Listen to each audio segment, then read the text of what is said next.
विधानसभा अध्यक्ष रितु खंडूरी ने उत्तराखंड विधेयक 2024 में संशोधन के लिए प्रवर समिति का किया गठन। प्रेमचंद अग्रवाल को बनाया गया प्रवर समिति का सभापति। कृषि मंत्री गणेश जोशी ने रुद्रप्रयाग में पहुंचकर खेतों का किया दौरा। मिलेट्स फसलों का किया अवलोकन। कृमि मुक्ति दिवस के अवसर पर 23,000 स्कूलों में कार्यक्रम का हुआ आयोजन। बच्चों को खिलाई गई कृमि नाशक दवाई।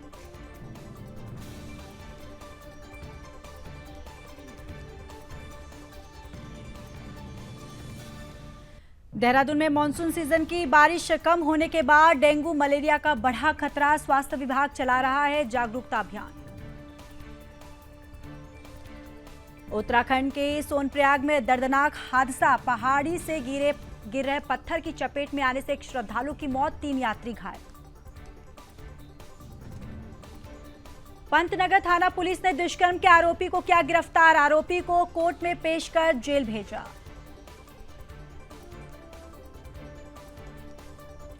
और लालकुआं में आवारा पशुओं को पकड़ने का अभियान शुरू। 4 टीमें बनाकर अभियान की शुरुआत की गई। लंबे समय से आवारा जानवर फसलों को पहुंचा रहे हैं नुकसान। देहरादून में मनाई गई पंडित गोविंद वल्लभ पंत की 107वीं जयंती। कैबिनेट मंत्री गणेश जोशी ने अर्पित की पुष्पांजलि। हरबटपुर व्यापार मंडल चुनाव में सचिन रोहिला बने अध्यक्ष। योगेंद्र सैनी बने महामंत्री। व्यापार मंडल चुनाव के लिए अध्यक्ष पद।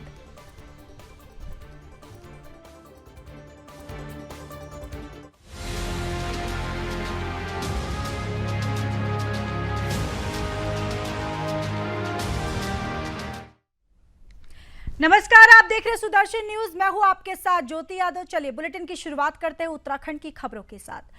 विधानसभा अध्यक्ष रितु खंडूरी ने उत्तराखंड विधेयक 2024 में संशोधन के प्रवर समिति का गठन कर दिया है। विधानसभा के उच्च सचिव लेखा हेमचंद पंत की ओर से इस संदर्भ में सोमवार को अधिसूचना जारी की गई।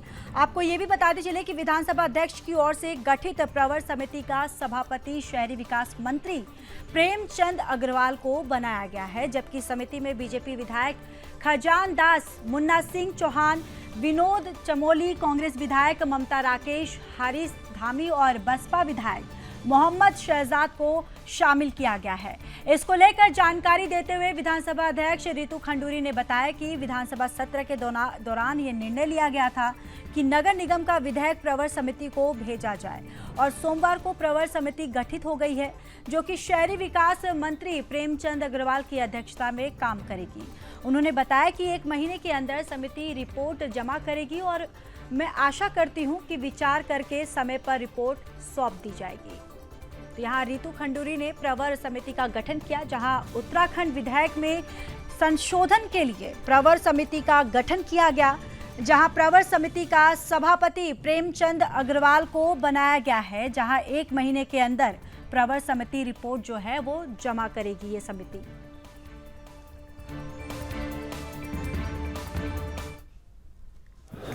नगर निगम का जो विधेयक है, जो कि सदन में ये निर्णय लिया गया था कि इसे प्रवर समिति में भेजा जाए, मैं आपको सूचित करना चाहूँगी कि प्रवर समिति गठित हो गई है और शहरी विकास मंत्री जी की अध्यक्षता में ये कार्य करेगी। 1 माह के अंदर ये अपनी रिपोर्ट सबमिट करेगी और मैं आशा करती हूँ कि लोग अपना आचार विचार करके उसके बाद वो सबमिट समय पर रिपोर्ट। तो चलिए आगे बढ़ते हैं। सोमवार को रुद्रप्रयाग प्रवास के दौरान प्रदेश के कृषि मंत्री गणेश जोशी ने रुद्रप्रयाग के दुर्गाधार में पहुंचकर खेतों का दौरा किया और मिलेट्स फसल, मडवा, सोयाबीन, तौर, गहत, चौलाई फसलों का अवलोकन किया। इस अवसर पर उन्होंने स्थानीय किसानों से मिलकर उनकी समस्याओं को सुना है और फसलों की स्थिति पर चर्चा की। इस दौरान किसानों ने कृषि मंत्री गणेश जोशी के सामने फसलों की सुरक्षा के लिए घेर, बाढ़ और जंगली जानवरों से फसल को सुरक्षित करने का अनुरोध किया। वहीं कृषि मंत्री गणेश जोशी ने किसानों को उनकी समस्या के समाधान के लिए उचित कदम उठाने का आश्वासन दिया है। कृषि मंत्री गणेश जोशी ने मीडिया में जारी बयान में कहा कि मिलेट्स को बढ़ावा देने और मिलेट्स की खेती की ओर किसानों को प्रोत्साहित करने की दिशा में निरंतर प्रदेश सरकार जो है वो कार्य कर रही है। उन्होंने कहा कि जहां आज अन्य फसलों में 50% सब्सिडी दी जा रही है, वहीं मिलेट्स को बढ़ावा देने के उद्देश्य से मिलेट्स फसलों पर 80% जो सब्सिडी है वो प्रदान की जा रही है। उन्होंने आगे कहा कि आज यहाँ के किसान भी उच्च गुणवत्ता युक्त वैरायटी VL मडुआ 380 का प्रयोग कर आत्मनिर्भर जो है वो बन रहे हैं। आपको ये भी बताते चले कि इस अवसर पर किसान कीरत सिंह रावत, कृषि और उद्यान विभाग के अधिकारीगण जो है वो वहां पर मौजूद रहे।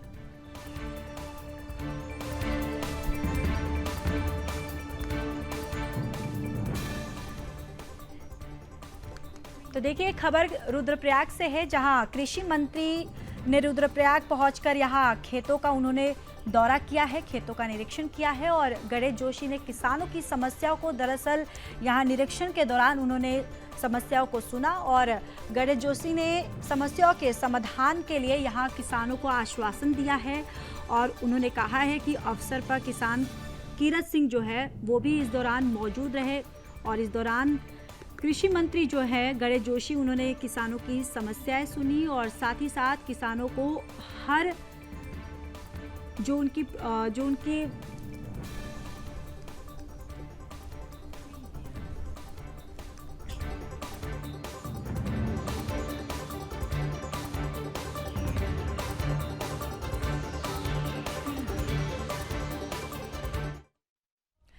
तो वहीं कृमि मुक्ति दिवस के अवसर पर राष्ट्रीय स्वास्थ्य मिशन उत्तराखंड द्वारा पूरे प्रदेश में कार्यक्रम आयोजित किए गए।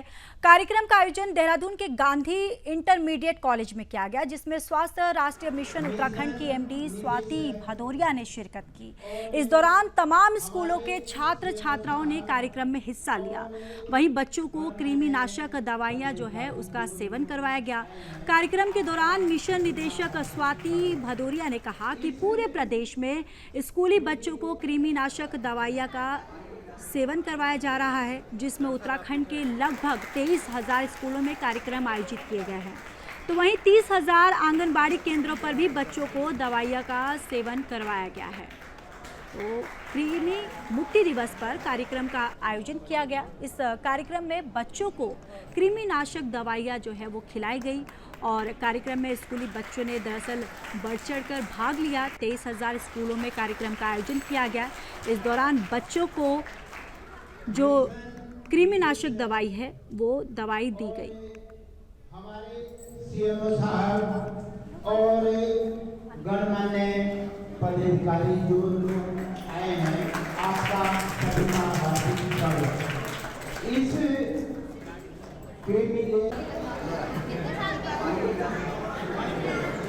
सर आप पीछे हटिए।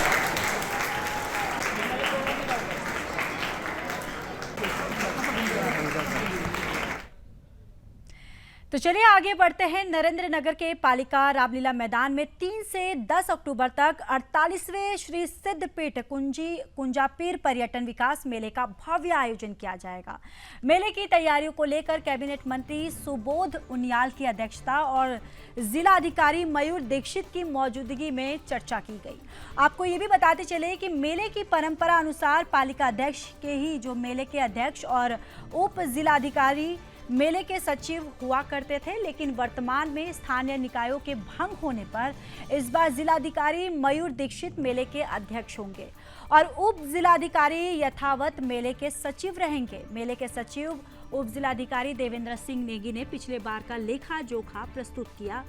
वहीं मेले की अध्यक्षता करते हुए कैबिनेट मंत्री सुबोध उनियाल ने कहा कि मेले हमारी संस्कृति, सभ्यता और गौरव गाथाओं की परंपराओं को घोतक है और इन्हें बनाए रखना हम सबका परम कर्तव्य है। आपको ये भी बताते चले कि इस दौरान बैठक में कार्यकारिणी सहित 1.5 दर्जन के लगभग उप समितियों का गठन किया गया। इसके अलावा आपको ये भी बताते चले कि जिलाधिकारी मयूर दीक्षित ने अधिकारियों और कर्मचारियों को निर्देश दिए कि उन्हें जो भी जिम्मेदारी सौंपी गई है वे इस पावन कार्य में मनोयोग से अपनी ड्यूटी को निभाए। तो श्री सिद्धपीठ कुंजापुरी पर्यटन विकास मेले का आयोजन होगा और जिसको लेकर 3 से 10 अक्टूबर तक मेले का आयोजन किया जाएगा। जिलाधिकारी मयूर दीक्षित मेले के अध्यक्ष होंगे और मेले की तैयारियों को अधिकारी जिम्मेदारी से निभाएंगे। उनके द्वारा ये तमाम बातें कही गई हैं।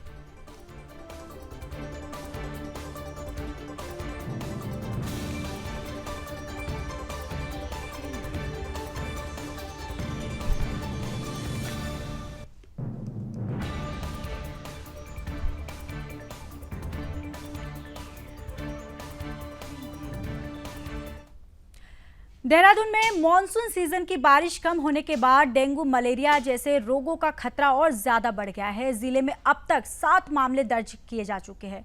हालांकि इसके लिए नगर निगम और स्वास्थ्य विभाग दोनों ही अपनी अपनी टीमों के माध्यम से घर घर में जागरूकता के साथ लार्वा नष्ट करने का कार्य कर रही है। वहीं इस पर डीएम देहरादून सवीन बंसल ने कहा कि डेंगू के प्रभावी रोकथाम और निवारण के लिए जो घर घर टीम जारी है उसमें स्वास्थ्य और नगर निगम की टीम शामिल है और अब तक दोनों नगर निगम और स्वास्थ्य के साथ ज्वाइंट मीटिंग रखी गई है, जिसमें उनकी डेंगू चिकनगुनिया की रोकथाम को लेकर जो तैयारियां हैं उसकी समीक्षा की जाएगी और जिसके बाद आगे के लिए निर्देश भी दिए गए हैं। तो देहरादून में डेंगू मलेरिया जैसे रोगों का खतरा जो है वो बढ़ता ही जा रहा है, जिसको लेकर प्रशासन जो है वो पूरी तरह से अलर्ट मोड पे है और मामले में अब तक 7 मामले जो है वो दर्ज किए जा चुके हैं और स्वास्थ्य विभाग जो है वो पूरी तरह से अलर्ट हो गया है। जागरूकता अभियान चलाया जा रहा है और अब तक आपको ये भी जानकारी दे दें कि इस पूरे मामले में अब तक जो 7 चिकनगुनिया और डेंगू के जो मरीज हैं 7 मामले ऐसे जो हैं वो दर्ज हो चुके हैं।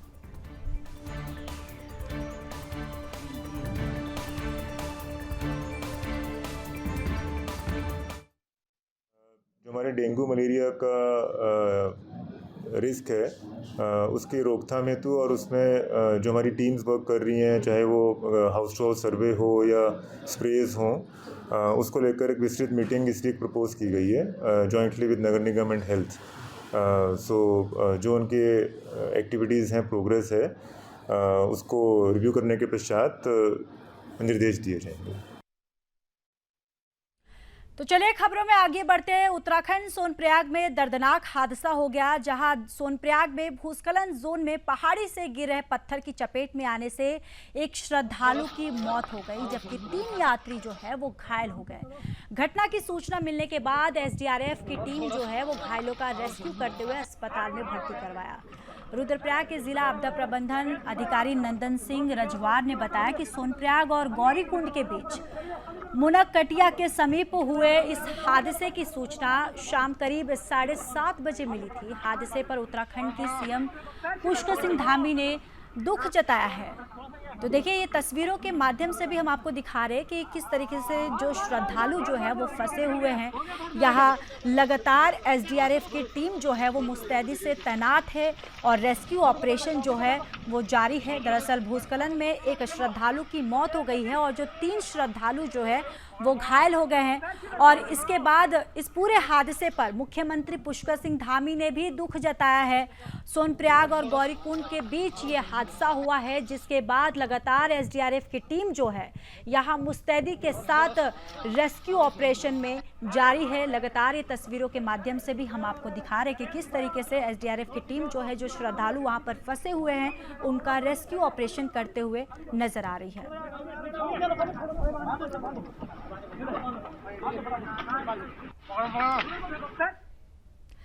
तो वहीं पंतनगर थाना पुलिस ने एक किशोरी के साथ दुष्कर्म करने के मामले में युवक को गिरफ्तार किया। आरोपी को कोर्ट में पेश कर जेल भेज दिया गया है। पुलिस को सौंपी तहरीर में नाबालिग लड़की के पिता द्वारा बताया गया कि उसकी नाबालिग बेटी थाना क्षेत्र में एक विद्यालय में 12वीं की छात्रा है और अगले दिन वह अपनी सहेली के साथ अपने दोस्त के सरकारी आवास में गई हुई थी। वहां पर पहले से ही सहेली का दोस्त और एक युवक जो है वो नीरज सिंह मौजूद था। पार्टी के बाद नाबालिग के सिर में दर्द हुआ तो उसने सहेली से घर जाने की बात कही, लेकिन उसकी सहेली ने उसे कमरे में ही आराम करने को कहा।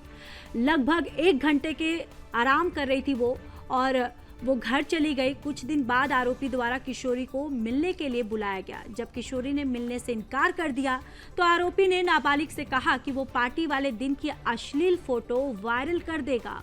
ये सुनकर नाबालिग के होश उड़ गए, क्योंकि उसे पता ही नहीं था कि आरोपी ने उसके अश्लील वीडियो और फोटो बना लिया है।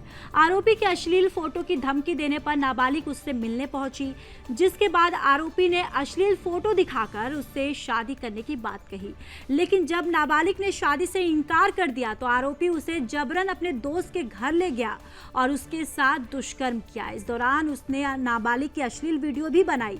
कुछ दिनों के बाद आरोपी ने नाबालिग का अश्लील वीडियो सोशल मीडिया पर अपलोड कर दिया।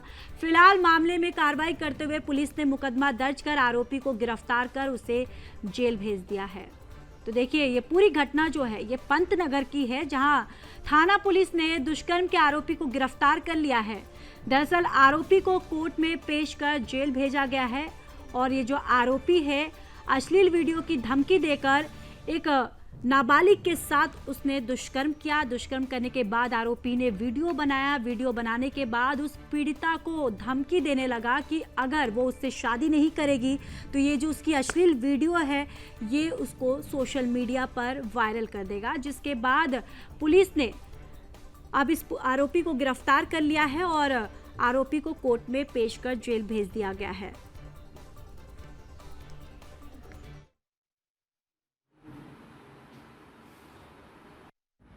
ये एक प्रकरण संज्ञान में आया था, जिसमें तहरीर के आधार पर सुसंगत धाराओं में हमने आरोप पंजीकृत किया था और उसमें इन्वेस्टिगेशन करने पर जब क्रेडिबल एविडेंस हम लोगों को मिले तो उन एविडेंसेस के बेस पे जो अक्यूज है उसकी अरेस्टिंग की गई है और इसमें जो है इन्वेस्टिगेशन चल रही है। इन्वेस्टिगेशन में जो भी आगे फैक्ट्स आते हैं उसके हिसाब से अग्रिम कार्रवाई की जाए। आरोपी को गिरफ्तार कर लिया? हाँ, इसको कल गिरफ्तार कर लिया था।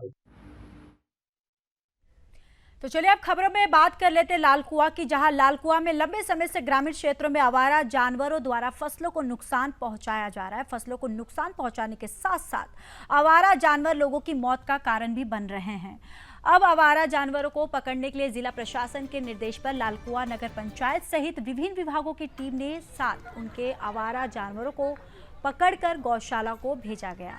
वहीं मामले की जानकारी देते हुए लालकुआं नगर पंचायत के अधिशासी अधिकारी राहुल सिंह ने बताया कि 4 टीमें बनाकर इस अभियान की शुरुआत की गई है।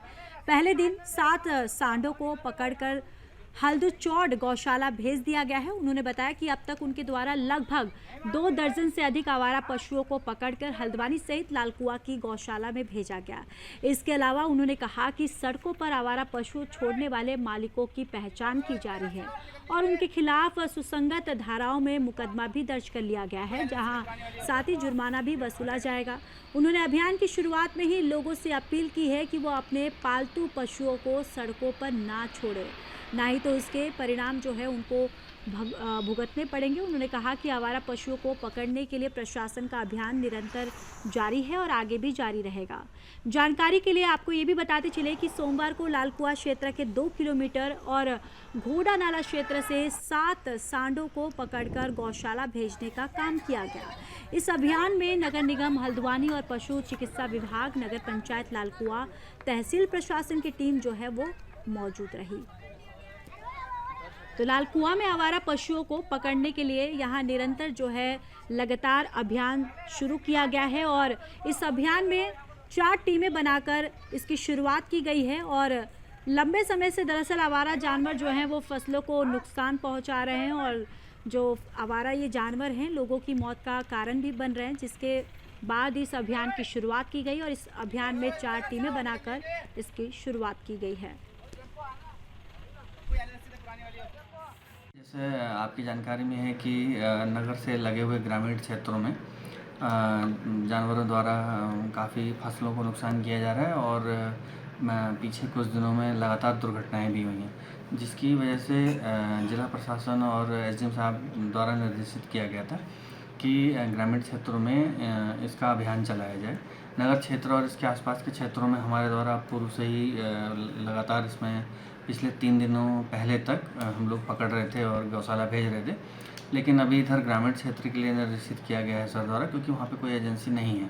तो आज हम नगर निगम और हमारे नगर पंचायत द्वारा, नगर निगम से एक गाड़ी आई थी और हमारी एक गाड़ी थी और हमारे कर्मचारी थे, तो इनके द्वारा इसमें टोटल मिला के 8 बैल 8 सांड हमने पकड़ के और घोड़ा नाला क्षेत्र से पकड़े हैं और जिनको गौशाला भेजा गया है। लगभग 20-22 के आसपास हम लोग भेज चुके हैं गौशाला में। कुछ हल्द्वानी नगर निगम की जो गौशाला है गंगापुर कबड़वाल वाली, वहाँ पे भेजा गया है, और 1-2 दिन हमने राजपुरा या शायद नगर निगम हल्द्वानी की जो गौशाला है वहाँ भेजा था, और फिर हमने नित्यानंद शील आश्रम में गौशाला में भेजा है। हाँ, ये अभियान निरंतर जारी रहेगा। तो वहीं देहरादून में कैबिनेट मंत्री गणेश जोशी ने स्वतंत्रता संग्राम सेनानी और उत्तर प्रदेश के प्रथम यानी पहले मुख्यमंत्री भारत रत्न पंडित गोविंद वल्लभ पंत की 137वीं जयंती के अवसर पर पुष्पांजलि अर्पित की है और हाथीबढ़ कला में श्रद्धांजलि कार्यक्रम आयोजित किया गया। इस दौरान अपने संबोधन में कैबिनेट मंत्री ने कहा कि भारत रत्न स्वर्गीय पंत का एक महान स्वतंत्रता संग्राम सेनानी है, देशभक्त, समाज सेवी और कुशल प्रशासक है। और कैबिनेट मंत्री गणेश जोशी ने कहा कि पंडित पंत ने देश को नई दिशा देने के साथ ही कुली बेगार प्रथा और जमींदारी उन्मूलन के लिए निर्णायक संघर्ष कर समाज में फैली बुराइयों को दूर करने में एक अहम भूमिका निभाई। उन्होंने आगे कहा कि गोविंद वल्लभ पंत का संघर्षशील और प्रेरणादायी नेतृत्व देशवासियों के लिए सदा प्रेरणा का स्रोत रहेगा।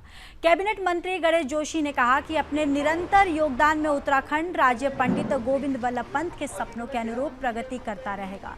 इस अवसर पर कई नेतागण जो है वो भी उपस्थित रहे। तो पंडित गोविंद वल्लभ पंत की 137वीं जयंती मनाई गई और उनको श्रद्धांजलि कार्यक्रम का आयोजन किया गया और कैबिनेट मंत्री गणेश जोशी जो है पुष्पांजलि अर्पित करके उनको श्रद्धांजलि दी है और कार्यक्रम में उनके साथ साथ कई नेतागण जो है वो भी मौजूद रहे। उत्तर प्रदेश राज्य के प्रथम मुख्यमंत्री। तो चलिए आगे बढ़ते हैं। हरबटपुर व्यापार मंडल चुनाव इस बार बहुत ही गहमा गहमी भरा रहा और आपको ये भी बताते चले कि व्यापार मंडल चुनाव के लिए अध्यक्ष पद पर 3 प्रत्याशी थे और महामंत्री पद पर 2 प्रत्याशी थे। प्रत्याशियों ने चुनाव को इस कदर लड़ा कि आसपास के क्षेत्रों में भी हरबटपुर व्यापार मंडल चुनाव के चर्चे सुने जा रहे थे। सभी प्रत्याशियों ने खूब लाभ लश्कर के साथ चुनाव लड़ा और अंत तक स्थिति जो है वो रोमांचकारी बनी रही। सुबह से ही चुनाव परिणाम को लेकर तरह तरह के कयास लगाए जा रहे थे, लेकिन जब चुनाव परिणाम आए तो सब चौंक गए। व्यापार मंडल चुनाव में पूर्व अध्यक्ष सचिन रोहिला ने दोबारा ऐतिहासिक जीत जो है वो दर्ज की है। उन्होंने 393 मत प्राप्त किए हैं और वहीं दूसरे स्थान पर सुनील गोगिया रहे और उन्हें 308 मत प्राप्त हुए। तो वही तीसरे स्थान पर देवेंद्र चावला रहे, उन्हें 163 मत मिले हैं। इसके अलावा महामंत्री पद पर योगेंद्र सैनी ने जीत दर्ज की, उन्हें 489 मत मिले हैं।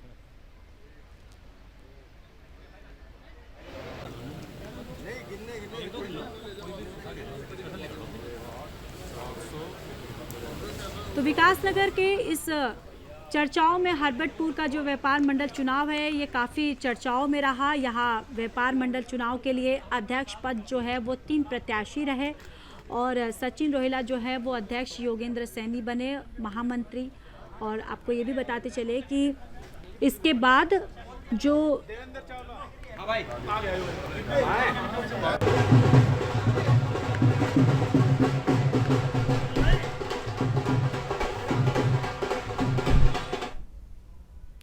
तो आइए सीधे आपको लेकर चलते हैं जहां पर हिमालय पर्वत अवसर पर मुख्यमंत्री पुष्कर सिंह धामी क्या कुछ कह रहे हैं, आपको सीधे सुनवाते हैं। भारत माता की। आप लोग थक तो नहीं गए? काफी देर हो गई ना सुनते सुनते, और इतने सारे विद्वानों को एक साथ सुन के कई बार ज्ञानवर्धन तो होता ही है, मतलब हर बार ज्ञानवर्धन होता है, लेकिन वो फिर एक सीमा भी होती है। चलिए, भारत माता की जय जय हिमालय, जय जय हिमालय। हिमालय दिवस जो कि 2 सितंबर से लेकर 9 सितंबर तक अनेक कार्यक्रम विभिन्न संस्थानों में, विभिन्न विभागों में अलग अलग तरीके से आयोजित किए जाने की श्रृंखला के आज अंतिम कार्यक्रम अंतिम नहीं तो 1/11 को हाँ वहाँ पे समावेश एक समावेश है, लेकिन अंतिम कार्यक्रम इस पर मंच पर आसीन हमारे पद्म भूषण और हिमालय के लिए लगातार अपना योगदान देने वाले आदरणीय अनिल प्रकाश जोशी जी और जिन्होंने हिमालय के क्षेत्र में अनेक काम किया है और बहुत ही हमारे वरिष्ठ नेता भी हैं और टिहरी से अभी विधायक हैं, साथ में प्रणेता रहे इन सब कार्यक्रमों के आदरणीय किशोर उपाध्याय जी, मंच पर आसीन हमारे रायपुर क्षेत्र के लोकप्रिय विधायक आदरणीय उमेश शर्मा काऊ जी, कैंट क्षेत्र की लोकप्रिय विधायक आदरणीय सविता कपूर जी और मेरे सामने बैठे हुए जिन्होंने बुग्याल संरक्षण के लिए बहुत काम किया है और सच में मुझे भी ये प्रेरणा मिली आपसे कि इस दिवस को बुग्याल संरक्षण दिवस के रूप में प्रत्येक वर्ष मनाया जाए 2 सितंबर को। पद्मश्री श्री कल्याण सिंह रावत जी, दुर्गेश पंत जी जो कि सभी कार्यक्रमों का यहाँ पर इस प्रकार का संयोजन, इसकी एक श्रृंखला है कार्यक्रमों की लंबी, आप सभी जानते हैं, धनंजय मोहन जी हमारे और सभी संस्थानों से आए हुए सभी विभागाध्यक्ष, सभी संस्थानों के प्रतिनिधि, भारत सरकार के, राज्य सरकार के और मैं बहुत सारे शोधार्थी भी यहाँ पर हैं मुझे बताया गया है और साथ में हमारे होने वाले नवोदित उदयमान वैज्ञानिक जिनको भविष्य में वैज्ञानिक बनना है और हमारी मातृशक्ति जो कि चंपावत से भी और अन्य स्थानों से भी यहाँ पर आई हुई है।